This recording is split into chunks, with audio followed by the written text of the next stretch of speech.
Alô, comunidade das redes sociais. Mais uma vez aqui para falar sobre os comentários que vocês fizeram sobre os vídeos nessa última semana. E eu vou direto para os vídeos porque vocês estão cada dia mais participantes, o que é muito bom para todos nós, porque isso também é democracia participativa. Quando a gente está aqui debatendo sobre as nossas questões políticas, sociais, econômicas, aqui no andar de baixo, ou seja, aqui na base da pirâmide, né? Então, muito obrigado pela participação de vocês. Já estamos aí caminhando para 5 mil inscritos. Muito obrigado pela participação de vocês. Vocês que participam, já deixem aí o like de vocês, compartilhem, né, para que nossos vídeos cresçam e apareçam nas plataformas do YouTube. Então vamos às participações de vocês nessa última semana. O que é a pobreza inclusiva? A pobreza, ela é uma pobreza inclusiva e virtualmente inclusiva porque nós temos feito parte de uma sociedade, alguns pensadores dizem que nós temos desonerado a nossa vida. Então essa desoneração da vida faz com que a gente às vezes perceba as maiores atrocidades sociais como algo a ser que nós podemos conviver. O capitalismo faz isso, ele ameniza as relações e acaba fazendo com que nós nos incluamos na própria desigualdade muitas das vezes. Então, nós hoje estamos diante das nossas teclas, incluídos na vida digital, como se nós tivéssemos, como se fôssemos co-participantes dos maiores benefícios, dos melhores benefícios sociais. Nos sentimos incluídos socialmente, como se participássemos sempre dos mesmos benefícios. Porém, isso é virtual, não é real. E dentro desse vídeo, a Dot Maren disse: as pessoas começam a relembrar dos roubos e el pojo. Não entendi nada, mas eu sempre faço o comentário aqui, porque de repente alguém entendeu, né? Mas eu não entendi muito o que a Dot Maren quis dizer, não, a Dot ou o Dot Maren, né? Nos comentários de vocês do dia 6/12, o Roberto Vanderlei disse: nossa juventude deve ser o colírio das nossas almas, o colírio e o remédio para se rebelar contra os escravocratas. Escravocratas são os banqueiros e grandes empresários. Existe uma visão falsa, às vezes, de os banqueiros, os empresários, eles são os vilões e os pobres, ou seja, os menos afortunados, seriam as vítimas. A Rede Globo, os banqueiros, os grandes empresários. Gente, a macroeconomia capitalista, ela é uma máquina. Todos nós participamos dela. Não existem os vilões e os mocinhos. É simplesmente os próprios capitalistas, ou seja, os próprios detentores do capital, aqueles que se beneficiam mais, eles também são escravos da máquina capitalista. Eles não dividem o dinheiro dele com a gente porque eles querem. Simplesmente a nossa sociedade se sustenta dessa maneira, através de uma máquina capitalista que beneficia poucos.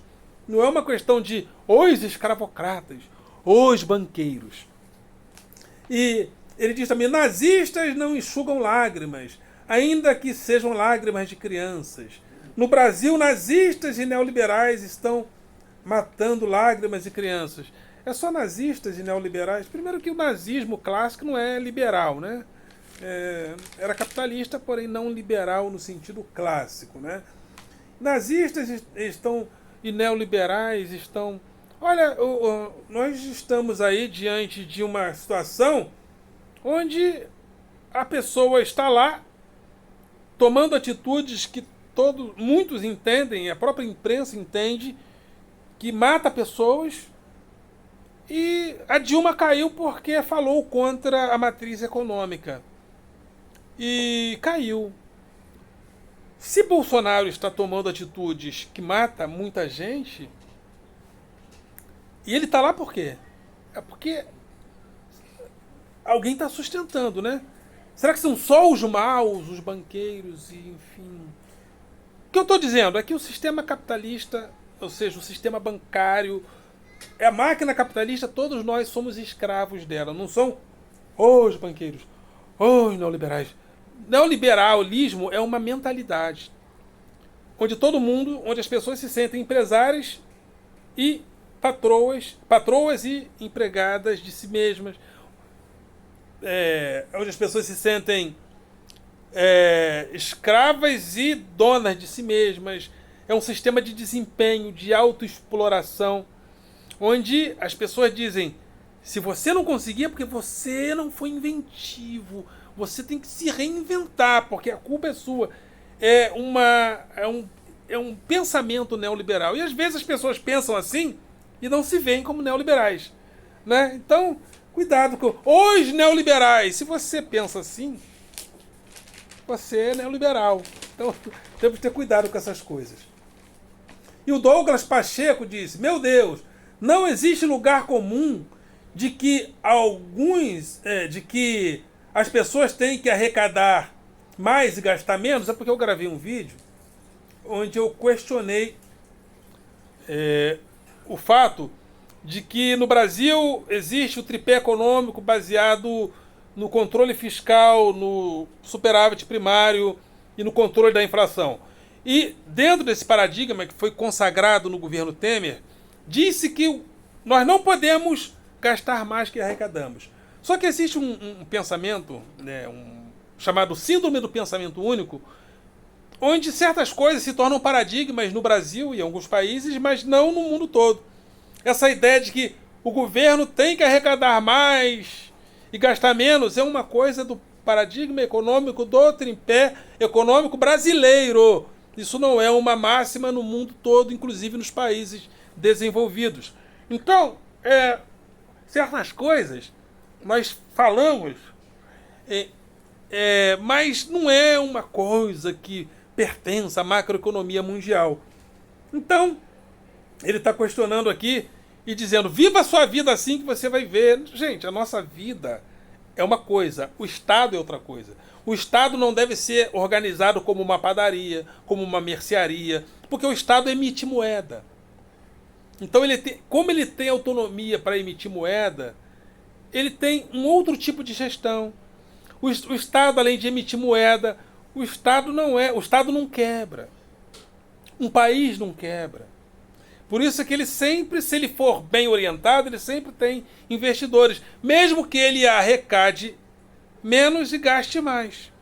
Agora, no Brasil, o tripé econômico diz assim, que você tem que gastar menos e arrecadar mais. Mas quando o Brasil não tinha essa política, o Brasil tinha mais investimentos, o Brasil tinha muito mais industrialização. O Brasil, da década de 30 até a década de 80, foi a nação que mais se industrializou no mundo. E não tinha ainda o tripé econômico. Então, isso não é uma máxima geral. Ok? E cuidado quando comparar o Estado a nós. Né? O Estado é uma coisa. Nós somos outra coisa. Parabéns pelo talento de dizer em 15 minutos, em 25 minutos, o que você poderia falar em 10. Né? Tem gente que já acha, às vezes, que eu falo pouco. Tem gente que às vezes vê. Já aconteceu de pessoas verem um vídeo meu de 10, 15 minutos e falar: fala mais, professor, quero te ouvir. Então a opinião é igual a nada, né? Cada um tem a sua. Você acerta em alguns pontos, precisamente naquele que você não faz a ideologia de esquerda. Bom, eu sempre falo a partir de um paradigma de esquerda. Eu sou da esquerda, sempre. Então, se você não entendeu isso, já não entendeu o que eu costumo falar. Porque eu sempre parto da ideia de igualdade. Igualdade a partir da educação. A educação de excelência para todos, para que todos possam conviver na mesma escola, ricos e pobres, como acontece em muitos países da Europa. Aí isso faz com que a vida social seja mais igualitária. Então, desde a Revolução Francesa, o princípio da esquerda é igualdade, liberdade e fraternidade. Então eu parto sempre do conceito da igualdade. Então eu sempre parto das ideias de esquerda. Então, é isso, né? E ele também fala, defina a liberdade. Ih, meu amigo, defina a liberdade. Eu defino, bom, tem a liberdade política, né? A liberdade política é uma coisa. A liberdade romântica é outra coisa. A liberdade religiosa é outra coisa. Então, defina a liberdade, mas o quê? E outra coisa, a liberdade na história nem sempre teve o mesmo parecer. A liberdade individual é uma coisa que nós entendemos na modernidade. Porém, na antiguidade, a liberdade não era uma questão individual. A liberdade era sempre coletiva. Então, quando você fala de liberdade, você está falando o quê? Da liberdade coletiva, da liberdade individual. Então, depende muito. A liberdade tem muitos lugares. Então, a primeira coisa que eu te pergunto, você quer falar da liberdade em que sentido? Coletiva, individual, romântica, política? Aí tem que especificar que tipo de liberdade. Agora, liberdade é um mosaico, né? É um mosaico de várias possibilidades. E outra, liberdade é sempre uma ideia, em construção. Ela nunca está pronta. Então você pergunta, o que é liberdade no sentido de que há uma liberdade pronta para você ir lá e colher a liberdade como se ela fosse um fruto, como se ela fosse uma maçã, que você vai lá, colhe e come? Então, a liberdade é sempre uma conquista. A liberdade na democracia, a democracia está sempre em construção e reconstrução. A própria democracia não está pronta. Então, o que é liberdade? Bom, liberdade é uma coisa hoje, foi outra coisa no passado e pode ser outra coisa no futuro. Liberdade nunca está pronta. Então, você quer uma definição? É algo que está sempre em construção, é sempre um desafio. Mas não existe a liberdade como algo pronto, ok? Então vamos lá. O lugar do Lula é na cadeia. O projeto político dele não tem nada de amor. É porque também em um vídeo eu falo sobre o amor, a possibilidade do amor na política, né? Porque isso deveria começar a partir da escola. A escola deveria ensinar a amar, e os alunos às vezes reagem, eles acham que a escola não deve ensinar a amar. E a escola ensinando a amar, a escola está mais próxima das comunidades familiares. Então a escola poderia fazer um intercâmbio amoroso. Aí nós não tiraríamos o amor da própria política, do próprio Estado. É um projeto pessoal e intelectual que eu tenho. E até porque tiramos o amor da política, né? Amor, ordem e progresso. Tiramos o amor e ficamos só com a ordem e progresso. Então ele diz que o Lula não praticou o amor na política. Bom, eu não disse que o Lula usa o verniz da caridade para se perpetuar no poder. E qual político que não procura se perpetuar no poder, cara pálida? Porque o Bolsonaro quer sair do poder? Não, ele quer ficar no poder, né? Quer se reeleger, né? Aliás, está fazendo campanha desde 2018. Então, o político é isso, ele busca a glória política para ou a glória política ou se perpetuar no poder. Maquiavel já tinha descoberto isso, né? Isso não é um defeito do Lula. Então, o Lula, ele fala aqui que o Lula não promoveu o amor, e sim o ódio, né? Então, o político em si não pratica o que eu chamo de amor na política, né? Não pratica, até porque nós retiramos o amor do Estado e deixamos o amor só na família, na religião, enfim, nas relações interpessoais. Então isso não é um defeito do Lula, é um defeito da política em si. A educação e a paixão, né? A educação e a paixão é um vídeo onde eu coloco eu questiono esse lugar onde a gente sempre procura fugir da paixão e seguir a razão. E está provado que sempre quando a gente tenta fugir da paixão, a gente acaba quebrando a cara, né? Porque a nossa vida ela é motivada também por paixões. Por que nós consumimos as coisas que gostamos? Pela razão? Não, porque nós nos apaixonamos por aquilo que gostamos. E muitas coisas que temos não é necessário. A própria água gelada que a gente bebe, está provado, né? Água gelada mata mais a sede? Não, ela dá mais prazer. E por que a gente quer o prazer da água gelada? Por paixão. Então, o próprio sistema capitalista que nós movimentamos, ele é movimentado só pela razão? Não, pela paixão que gera consumo. E esse consumo mantém a sociedade capitalista funcionando. Então, é difícil, né? Então, o Edson Luna disse, cada vez melhor, grande professor. Muito obrigado, Edson Luna. Por que Bolsonaro é tão popular? Eu gravei um vídeo falando sobre isso, né? Falando sobre o que leva ele a ser tão popular, né? Também o projeto neoliberal, ele nos despolitiza. E a gente fica despolitizado achando que a responsabilidade é sempre nossa.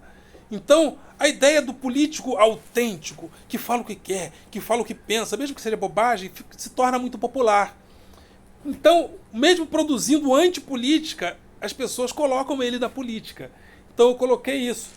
E o Harold Hasker disse: pesquisa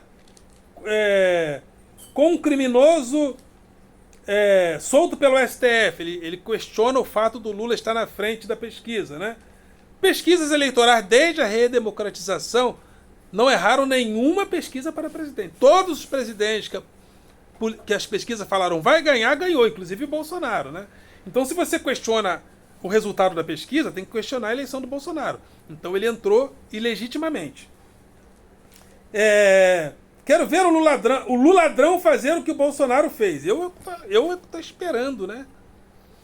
O governo Bolsonaro foi premiado, o governo Lula foi premiado internacionalmente pelo seu programa de combate à fome, bem sucedido.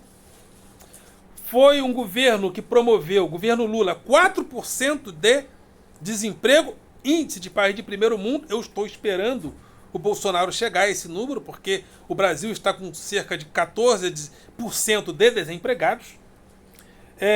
Outra coisa que eu estou esperando é o preço das passagens baixar, porque nós, professores, eu fiz, em 9 anos, fui a 12 países, isso era impossível antes do governo Lula, promover políticas públicas para que os preços das passagens baixassem.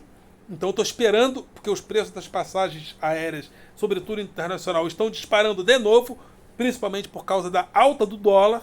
Então eu estou esperando o Bolsonaro agir nesse sentido. Estou esperando o Bolsonaro criar um programa de inclusão dos mais pobres nas universidades, o que aconteceu no governo Lula. Então eu estou esperando o Bolsonaro fazer muitas coisas que o governo Lula fez. Então ele diz assim: pesquisas mentirosas pagas com o dinheiro do povo. Então tem que provar, né? São pesquisas mentirosas? Tem que provar, né? Falar só. Agora, as pesquisas sempre acertam nas eleições para presidente. São institutos de pesquisa, geralmente, né, referendados pelo IBGE, e criam pesquisas para presidente, desde a democratização, acertam todas.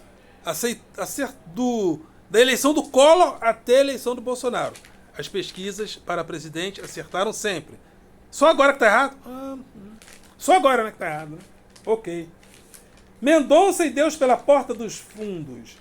Nesse vídeo eu questiono, né, essa ideia de que agora cismaram de colocar o Deus dos evangélicos pela porta dos fundos da República.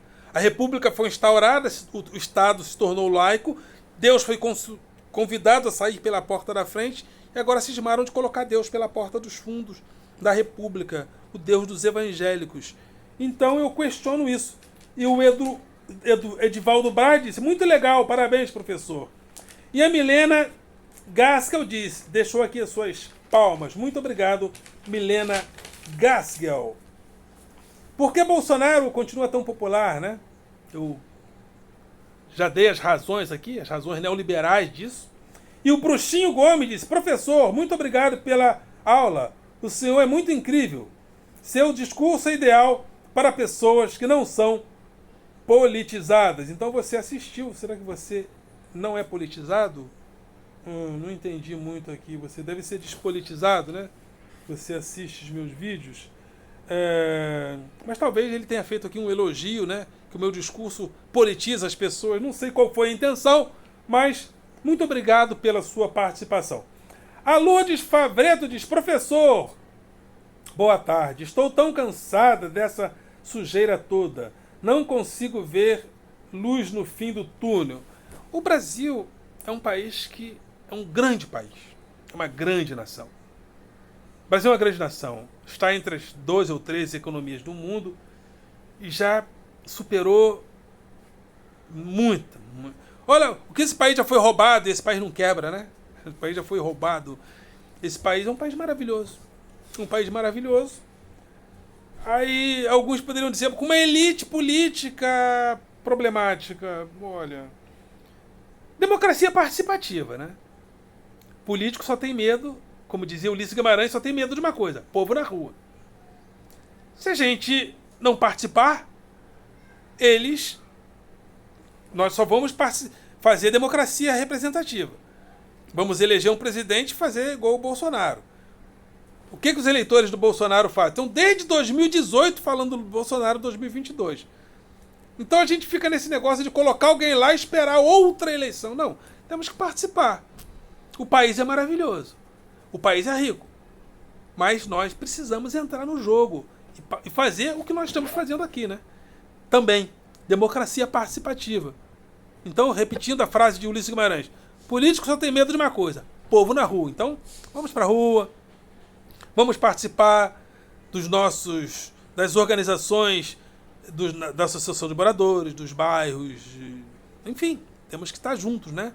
As escolas em diálogo com a comunidade escolar, para que a gente participe. Se a gente não construir democracia participativa, a gente vai botar os caras lá e depois de 4 anos vem outro e a gente fica 4 anos, fulano 2022, fulano 2026. Isso é democracia participativa, representativa. Mas temos que mudar para a democracia participativa.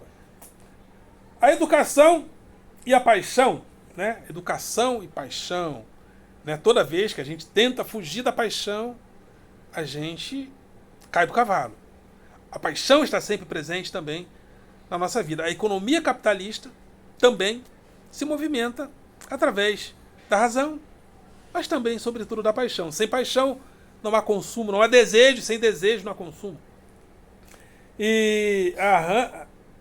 O Itamar Portela disse: boa noite. Boa noite. Mercado da opinião, né? Um vídeo que eu gravei sobre o mercado da opinião, né? O mercado da opinião. Opinião tem o preço. Existem opiniões que valem muito. Opiniões sobre o tripé econômico valem muito. Opinião sobre a qualidade na escola no sentido de promover educação igualitária para todos. É uma opinião que vale pouco. Então, existe um mercado da opinião. E uma pessoa disse aqui, mídia, valores ditados, né? Humberto Martins já dizia, né, sobre essas coisas. Eu não conheço esse escritor chamado Humberto Martins, não, que fala sobre dívida, né? Não conheço. Mas muito obrigado pela sua participação. Esqueci de anotar o nome da pessoa que fez esse comentário. Desculpa, né? Desculpa aí. César Augusto Sacramento, né? Uma pessoa aqui que foi censurada, né? Aliás, teve 2 censurados hoje. Teve 2 pessoas que fizeram... Uma pessoa fez um comentário indevido sobre vacina, colocou uma fake news aqui e o YouTube já cortou, né? Aí aparece para mim lá no estúdio, mas não aparece para vocês, né? E uma outra pessoa aqui falou também umas coisas que o YouTube entendeu que não são razoáveis e também tirou. Então, gente, quando você falar alguma coisa sobre vacinação, fale a coisa correta. Se mandar fake news, antes de eu ver, o YouTube censura, ok? E tá certo, né? Uma pessoa ficar falando que vacina faz crescer rabo, né? Aí fica difícil, né? Aí o YouTube tem que cortar mesmo. Segurança dos alunos na escola pública. É um vídeo que eu gravei, né? Porque dizem que nós, professores, estamos ensinando os alunos a ser gays, ensinando os alunos a usar droga, a fazer isso e aquilo, né? Escola pública é um ambiente altamente seguro para o seu filho. Eu estou no estado há um tempão. Eu nunca ouvi falar de um professor aliciador, de um professor que distribuiu droga nas escolas, de um professor abusador, né? Nunca ouvi falar. Tem gente, tem até pastor, né? O Vaticano, durante anos, não houve vários líderes religiosos do Vaticano condenados por abuso de crianças. Então isso tem em tudo quanto é lugar. Agora, a escola pública, em média, é um lugar muito seguro para o seu filho. E o Ricardo Argiles disse: muito bom, tema importante para o debate público. Então é isso aí. Muito obrigado pela participação de vocês. Foi muito bom. Semana que vem a gente vai estar de volta aqui. Participem, comentem, compartilhem, dê like. Não deixe de dar o like de vocês. Ok, galera? Vocês são do coração.